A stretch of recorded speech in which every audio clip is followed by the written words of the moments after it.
Assalamu alaikum, dear brothers. In light of the present development in Gaza and consistent conflict between Hamas and Israel, I would like to have my opinion shared with you. If we study Jewish community right since inception, they have been very, very obstinate people, argumentative, all the time questioning their prophets from time to time, on different issues, just to confuse the situation and not coming to the path the prophet of the time was guiding for. That is past, but that obstinacy is still carried forward in the present Jewish community also. If we see Benjamin Netanyahu, who has been preaching for the last 7 months, this war has entered the 7th month, and still Israel, which was boasting about its military capability, its, Mossad, and all espionage network put together, they could not achieve something which they can say proudly to the world, that yes, we claim this thing as a victory. So much so that they could not get their remainder of hostages from the clutches of Hamas until now. And Netanyahu is just after killing spree, he cannot do, but he is just, bursting out his frustration by killing through aerial bombardment, in which he has gained the expertise over a period of time, because Israel has been encircled by all Arab states. So there was the only way, and Jewish, very importantly, is such a community which is scared of death. They have got no jihad kind of concept like Muslims. They never come to the battlefield with their bare chest, Okay, so that's why they have developed the technology, and the whole issue of Palestine subjugated by Israel right from the beginning, right since I began to understand since 69, when Masjid al-Aqsa was first attacked and burned, the portion of the Aqsa, until now. So they did their military endeavor to a greater extent. But what is the gain after all? That we can conclude from this still ongoing conflict between Hamas and Israel. The positive part, or the most important part to be munching over, is how Hamas in parallel developed itself into tunnels, into acquiring training on running or operating many kind of armaments, that we can see from this 7-month conflict. Hamas is still stood his ground. So my point is, why Benjamin Netanyahu, sitting with himself, can't he think about that his obstinacy will get his country nowhere? And why,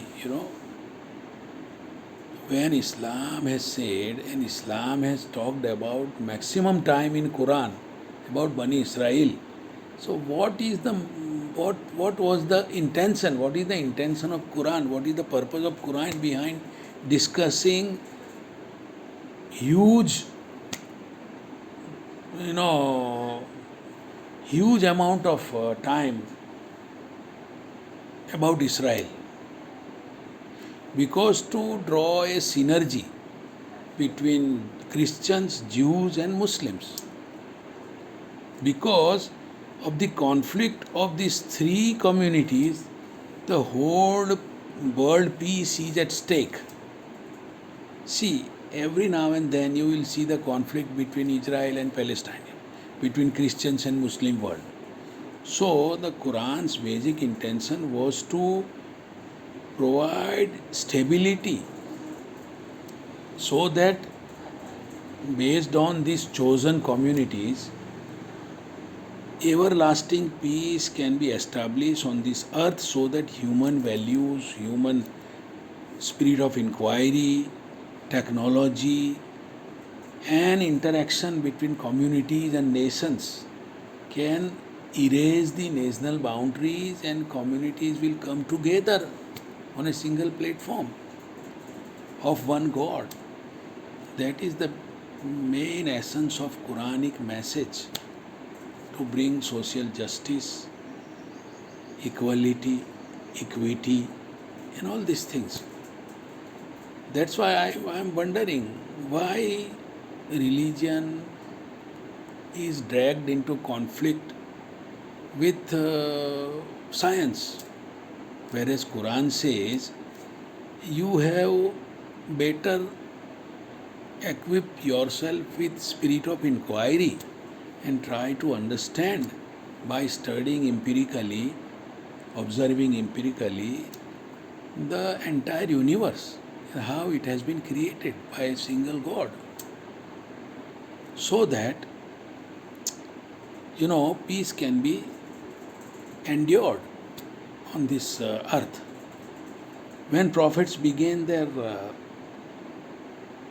guidance, right from Adam alayhi salam until the last of Prophet Muhammad sallallahu alaihi wasallam, the basic idea is to have the social equality, because Islam came via social justice, via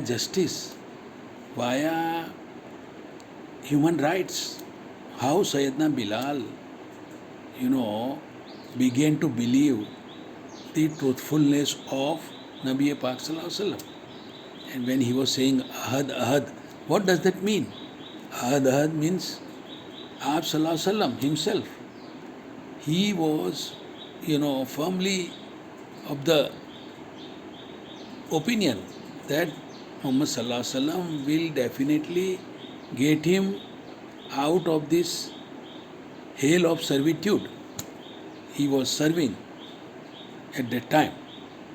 So basically, religion is touching upon the moral values, whereas science is the invention of different things through spirit of inquiry. But Islam never comes in the way of science. You be a better doctor, you be a better engineer, you be a good technocrat, you be a better, computer guy. Nobody, there is no, or you have better health care by resorting to the available resources of the time. Islam never comes in the way. My point is, those who are dragging religion into conflict with science, they are somehow misguided and they didn't understand the religious values in the beginning and in depth. In fact, science and those who are educated, who are unable to understand the truth, the ultimate truth, why there is injustice, why there is all human rights, shouting about We have been listening.